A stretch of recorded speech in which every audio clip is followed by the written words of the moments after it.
Okay, Candace Owens has been widely known by the American people to be a Christian conservative commentator slash podcaster, whatever you want to call it. I am a Christian commentator, and I'm fed up with Candace Owens. And I'm going to tell you why. And we're fixing to get into this whole leaked audio about, oh man, can you believe Erika Kirk, blah, blah, blah. You can't make this stuff up. You can't make this stuff up. The Bible tells us, and for those of you out there that aren't Christians, please, for the love of God, don't accept Candace Owens is the mirror of American Christianity. Please, for the love of God. It's unacceptable, because what the Bible tells us is that they will know us by our fruits.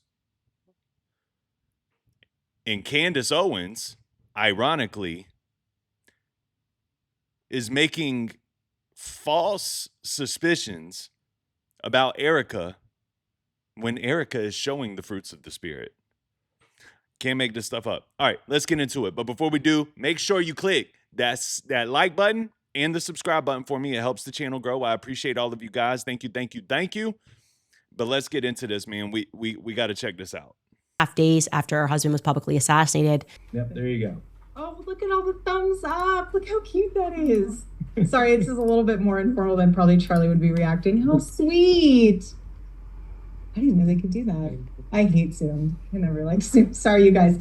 I just wanted to say, first and foremost, my heart obviously is broken for you guys as much as it is for our family. You guys lost not only a boss, but someone that you looked up to, someone that you believed in his mission, that you also that you loved. You loved listening to his show. If you guys do need anything, please reach out to whoever you know to reach out to, and pray with one another. Be there with one another. Be soft with one another. Everyone grieves differently, so if someone's acting weird, don't read into that. Weddings and funerals bring out the weirdest side in people. Just anyone who's been married knows that. So don't read into that. Just love on each other. Deep breaths. Usha, I just wanted to share this with you all. I asked her when we were on the tarmac. I said, I don't know how to get through this. And she said, you know, when you're on an airplane, and some of you have kids will really relate to this. Others that don't, you've been on a plane with kids, so you can also relate to this. Now, the issue is that Candace is insinuating that this is crazy. It's absolutely nuts that she would open the Zoom meeting up and have the conversation. And there's more. Don't worry. We're going to get to it. To open the conversation up on Zoom with smiles, good greetings, love, and dare I say strong leadership skills, right? Because you don't want to open the conversation up to all of these people that also love Charlie, and opening that conversation up to this is going to be a whole sad conversation. We're not going to have any kind of uplifting when you're commanded by God to even count your trials as joy, because you know that God is sharpening you. You know that he's building your character. This is something we preach all the time, right? Why is it so crazy that Erika acted on it? I think, and as I pulled up the comments there, I did that for a purpose so that y'all could see some of the stuff that some of these people are saying. And the issue that I really take with Candace is that Candace knows that no matter what she says, a lot of these people are just going to cling to it and assume it to be true because of the team ideology that we're always talking about. Oh, well, Candace is my teammate, bro. It don't matter if she could be totally wrong about 99% of what she says. I'm going to stand on her side because that's my team. The way that we look at each situation that occurs, especially politically, is disgusting. And we have to stop. We have to stop this. And Candace should be unequivocally ashamed of herself. I as a Christian, Let me tell you something, man. As a Christian that reacts to hip hop music on my main channel, and I do this for my we call this channel 2.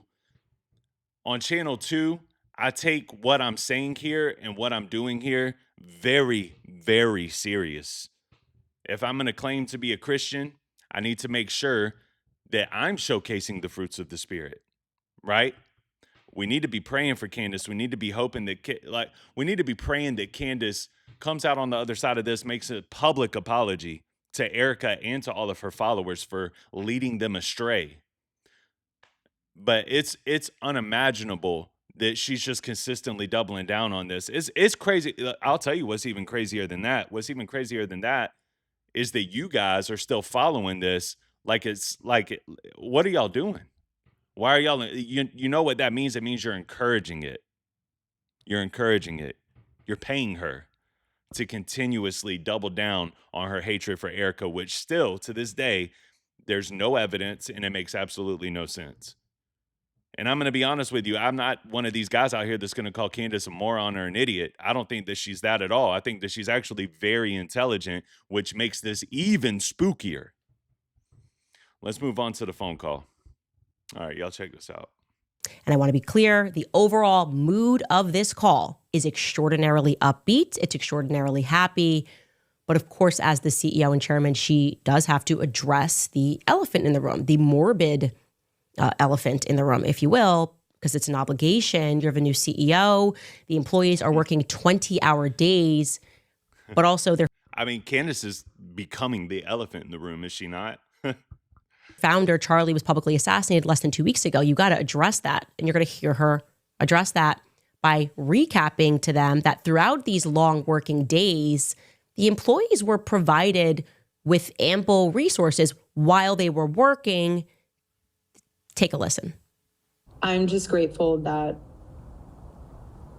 while things were still in motion and moving around, that we had our leadership teams provide for you counselors, pastors. I heard there were therapy dogs. Slightly jealous that I didn't get to have any moment with a therapy dog. Breakfast. I was really adamant about making sure that we paid for your flights for your spouses to be there. That was something on my heart. God bless her, man. What are you? You don't want to grieve alone. No one's supposed to grieve alone. It's not healthy. But I just think it's a beautiful honor that all of these benefits were made for the community to grieve and remember Charlie. And I really hope you took advantage of those in a healthy way when they were provided, because it's meant to be for everyone, for healing. Grief comes in waves.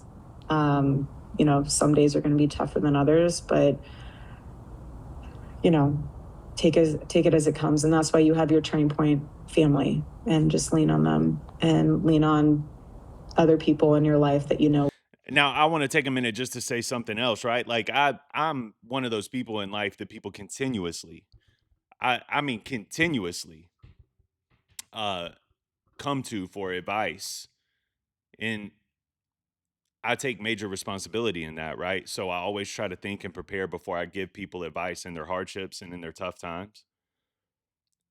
And I just talked to somebody yesterday. I'm not going to put you on blast, but you know who you are. I just talked to somebody yesterday, and I was telling them, even like, as your friend, it is not my responsibility to feed into your anxiety, or to feed into your stress, or to feed into your sadness, or to feed into the negativity that overwhelms you whenever you're faced with dire situations. It's my job as your friend to point to you that there's another side of this where you're going to be stronger, where you're going to be better, where Jesus is going to be working on your heart. That's ironic because Candace is frowning upon that when that is commanded to us in Scripture to do. Amazing. We'll help you and pour into you and pray with you to get you through it. I say that, though, that if you do need more time to grieve, please continue to use Turning Point USA's network of counselors. We have One time for Erika for having a network of counselors at Turning Point. I think that that's fire too. Great leadership skills, man. Just incredible leadership skills. Do we need to continue? Do we need to continue to listen to this? I'll play a little bit more. What else we got, Candy? 100,000 Look at her chapter, face. 100,000 chapter requests. We have 300,000 new donors. God bless. That is a blessing in itself. That's not bragging for those of you out there, the illiterate, that don't understand that she's expressing her blessings. And dare I say, pointing out your blessings in a time of grief reflects Christ better than a bad attitude does it not? To me, this is strong leadership, guys. This is strong leadership. Sorry. Again, not normal. Not sorry. Oh, God. I think we have 50,000 plus hat orders to fulfill. I mean, I'm saying these numbers because it puts into perspective that we're not just sitting and thinking and looking at the wall being like, what do we do? Like that, there is so much to do. You have over 20,000 AmFest registrations. It's awesome. Go ahead. There's a lot happening there, and none of it is what I would be expecting to happen there. So basically what the employees said to me was that they got onto this call and everyone's exhausted, everyone's been working, they pull off this massive memorial. And then there's kind of this approach where it's like, well, if you guys need paid time off, like Charlie's in heaven dancing, wanting you to work harder. He's just up there like, you better work, but you can use the paid time off that you have earned, by the way, if you need to grieve more. But imagine you're the employee and you're like, okay, well, this is his wife saying this. So am I weird? Would I be like, I would be pretty weird if I needed to take time off and his wife is saying she's full steam ahead. That's. What are you doing, Candace? Candace. Oh my gosh, man. Like ruining. I'm going to be real with you. She is ruining her reputation. Her reputation up until this point, she has been, you could disagree with her takes, but witty, smart, ambitious, a Christian leader. Christian leadership.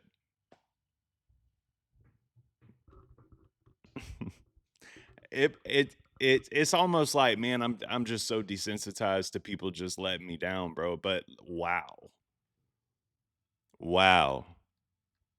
All right, y'all know what it is on Channel 2, man. Let's bring the Bible into it, okay? Let's bring the scriptures into it. The Bible does call out fake faith. That's first and foremost. Matthew 7. You will recognize them by their fruits. Fruit matters, not vibes, not labels, not church, not attendance in church. A life that consistently contradicts Christ is a red flag. That's according to Scripture. Okay? Matthew 23, the entire chapter, is basically Jesus publicly rebuking the Pharisees for saying the right things but doing the opposite and leading others astray.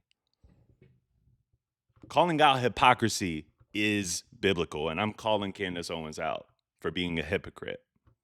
Now that we got a lot of church leaders that are hypocrites, we got like that, but that's not the issue we're addressing here, right?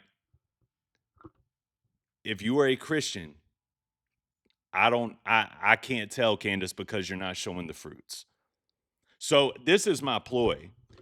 If you're a Christian and you're a content creator, how about we start? This is what I took on responsibility-wise whenever Charlie passed away. It was like, if you're a Christian and you're a content creator, how about we meet this head on and we really start taking this seriously? People need Christ right now more than ever. How about we lead by example by being that shining light at the top of the hill that people flock to whenever they're in times of need because they know there's just something different about us because we show the fruits. I'm telling you this as a hip-hop/rap reactor. I'm telling you this. This is Channel 2. This is something I'm experimenting with. I would like to get it off of the ground. I would like for God to bless this, but I'm normally preaching to rap and hip-hop culture and the subgenres within it. This is disgusting. And if I'm ever on this wavelength, y'all better call me out. I'll receive it. How about James 2:17? Faith without works is dead. So, Candace, is your faith alive or is it dead? I have to call this out. I'm a small time creator. I know she's big time. She's probably never even going to see this, but a couple of you fans that rock with her, you're going to see it. It's ridiculous. It bothers me, man. Cherishing Charlie, but taking a doo-doo on his wife any chance that you get. You want to talk about Ephesians 5:25, right? Husbands, love your wives as Christ loved the church and gave himself for it. Y'all remember that? Charlie loved his wife. How about treat Erika like Charlie's church? Now, Matthew 3 also talks about, checking yourself first before you call out other Christians. Take the log out of your own eye or whatever. But I do. I check myself constantly. You can ask the people around me. You can ask the people that love me. I don't deal with anxiety. The only time that I really deal with anxiety is when I feel like I'm letting God down. And I have a couple of things right now that I'm working through and that I'm working on, and it irritates my spirit because I'm living wrong in that way. There's somebody that is taking up way too much of my mental space and blackening my heart because I don't understand. You know what I mean? And I could go the route of having beef on the internet, this, that, and the third. I'm not doing it, but I share that I'm not throwing any shade on anybody. I share that with you to let you know that that's something that's irritating my spirit that I have to get right with God about. But that is the act of me taking the log out of my own eye. I realize that that's an issue. I realize that's my hatred for this person is an issue. I have to get right with God about that. So I implore Candace to do the same, right? We need to do that together. I need to do it in my case, and you need to do it in yours. Facts. And I say all of that to say this: the one person in all of this mix that does not seem to need to take a log out of their eye is Erika Kirk. She is exemplifying Christ. It's all I see. It's all I see. I'm not going to hate on her for that. I'm not going to call her crazy for that. I think it's commendable and amazing. And if I pass away, God forsaken, I hope my wife does the same with the people that I cherished and the people that I loved in the community that I built. I pray so. I hope that she has that same type of attitude, like, hey, man, I know that y'all are all down and I've been down. Let's open this up with some positivity. Let's talk about some of the great blessings that God has bestowed upon us even after this, so that we don't drown in the negativity and so that we don't drown in, what's been taken from us. Shout out to Erika Kirk. Candace Owens. Come on, girl. And I say that because you're better than this, man. You're so much better than this. I really do. I sincerely pray for her. I pray that she gets right with her spirit. And I do pray, bro, if you're a Christian, I pray that you act like a Christian. And if you're not, I pray that you quit pretending to be one, because the pretenders are the ones that are making us all look like psychopath idiots. That's it. That's all I got. Thank you, guys. I appreciate y'all for watching. I will see y'all on the next one. Peace.